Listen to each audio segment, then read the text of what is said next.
അസ്സലാമു അലൈക്കും വറഹ്മത്തുള്ളാഹി തആല വബറകാതുഹു.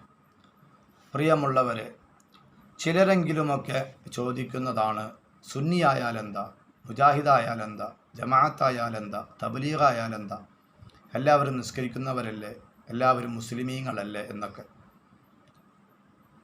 എന്നാൽ അത്തരക്കാരോട് നമുക്ക് പറയാനുള്ളത്, ഏതൊരാളുടെയും ഇബാദത്ത് സ്വീകരിക്കപ്പെടണമെങ്കിൽ ആ വ്യക്തിയിൽ തൗഹീദ് ഉണ്ടാകണം, അദ്ദേഹത്തിൻ്റെ വിശ്വാസം ശരിയായിരിക്കണം.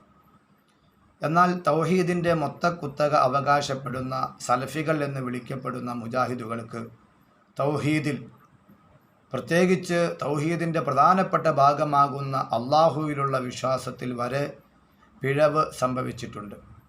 നാളിതുവരെയുള്ള അവരുടെ പ്രസിദ്ധീകരണങ്ങളും പ്രഭാഷണങ്ങളും പരിശോധിച്ചാൽ ഏതൊരാൾക്കും കൃത്യമായി വ്യക്തമാകുന്ന കാര്യമാണ്. 1952 ജനുവരി 20 സലഫികൾ ഇറക്കിയ അവരുടെ പ്രധാനപ്പെട്ട ഔദ്യോഗിക മാസികയായ അൽമനാറാണ് നിങ്ങൾ കാണുന്നത്. അതിൻ്റെ 35-ാമത്തെ പേജ് ഒരു ചോദ്യമാണ്. മുബത്തദി ഫാസിഖ്, മുബത്തദി കാഫിർ, ഇവർ തമ്മിലുള്ള വ്യത്യാസം പ്രധാനമായി ഏതു തത്വത്തെ അടിസ്ഥാനപ്പെടുത്തിയാകുന്നു എന്ന ചോദ്യത്തിന് മറുപടി നൽകുന്നത് നമുക്ക് വായിക്കാൻ കഴിയും. അതിൽ മുബത്തദി കാഫിർ, അതായത് അവിശ്വാസിയായ അനാചാരി ആരാണ് എന്ന് പറഞ്ഞതിന് ശേഷം ഉദാഹരണം കൊടുക്കുന്നത് കാണാം. അള്ളാഹുവിന് ജഡം, രൂപം, ഭാഗം, സ്ഥലം മുതലായ വല്ലതും ഉണ്ടെന്ന് വിശ്വസിക്കുക, മുഹമ്മദ് നബിക്ക് ശേഷം വല്ല പ്രവാചകനും ഉണ്ടെന്നോ ഉണ്ടാകുമെന്നോ വിശ്വസിക്കുക.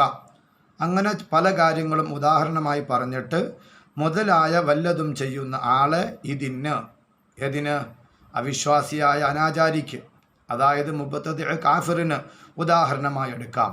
അപ്പോൾ അള്ളാഹുവിന് രൂപമുണ്ട്, ഭാഗമുണ്ട് എന്ന് വിശ്വസിക്കുന്നവൻ അവിശ്വാസിയായ അനാചാരിയാണ് എന്ന് സലഫികൾ 1952 പഠിപ്പിച്ചു. എന്നാൽ 52 വർഷം കഴിഞ്ഞപ്പോൾ, കൃത്യമായി പറഞ്ഞാൽ 2004 ഡിസംബർ മാസത്തിൽ അവർ തന്നെ ഇറക്കിയ അൽമനാറിൻ്റെ 36-ാമത്തെ പേജിൽ കാണാം, അള്ളാഹുവിന് 2 ഭാഗമുണ്ട്, 2 ഭാഗവും ഒരു ഭാഗത്താണ് എന്ന് വിശ്വസിക്കണമെന്നാണ് അവർ പഠിപ്പിച്ചത്. അൽമനാറിൽ നമുക്ക് വായിക്കാം, അള്ളാഹുവിൻ്റെ 2 കൈകളും ബ്രാക്കറ്റിൽ 2 ഭാഗവും വലതുഭാഗമാണ്. 1952 അള്ളാഹു തആലയ്ക്ക് ഭാഗമുണ്ടെന്ന് വിശ്വസിച്ചാൽ അവൻ അവിശ്വാസിയായ അനാചാരിയാണ്.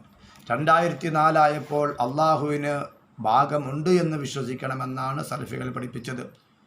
ഇത് കേവലം രാഷ്ട്രീയ നേതാക്കളുടെ അഭിപ്രായം പോലെ തോന്നുന്ന സമയത്ത് മാറ്റാൻ പറ്റുന്ന തീരുമാനങ്ങളല്ല. അള്ളാഹുവിലുള്ള അചഞ്ചലമായ വിശ്വാസമാണ് ഒരു മുസ്ലിമിന് വേണ്ടത്. അത്തരക്കാരുടെ ഇബാദത്തുകളെ പടച്ചറബ് സ്വീകരിക്കുകയുള്ളൂ. അതുകൊണ്ട് സുന്നിയായാലെന്താ, മുജാഹിദായാലെന്താ, ജമാഅത്തായാലെന്താ എന്ന് ചോദിക്കുന്ന ആളുകൾ നിഷ്പക്ഷമായി മനസാക്ഷിയോട് ചോദിക്കുക, അള്ളാഹുവിലുള്ള വിശ്വാസത്തിൽ പിഴവ് സംഭവിച്ചവരുടെ ഇബാദത്തുകൾ അള്ളാഹു തആല സ്വീകരിക്കുമോ? അങ്ങനെ അള്ളാഹുവിനെ കുറിച്ച് തെറ്റായ വിശ്വാസം വെച്ച് പുലർത്താൻ പറ്റുമോ? അങ്ങനെ വെച്ചു പുലർത്തുന്നവർ മുസ്ലിമുകളാണോ? അവർ യഥാർത്ഥ പാതയിലാണോ എന്ന് നിഷ്പക്ഷമായി ചിന്തിച്ച് സുന്നിയാകണോ മുജാഹിദാകണോ എന്ന് സ്വയം തീരുമാനിക്കുക.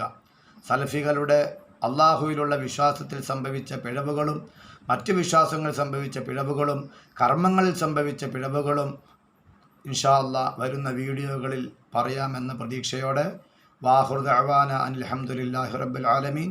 അസ്സലാമു അലൈക്കും വറഹ്മത്തുള്ളാഹി വബറകാതുഹു.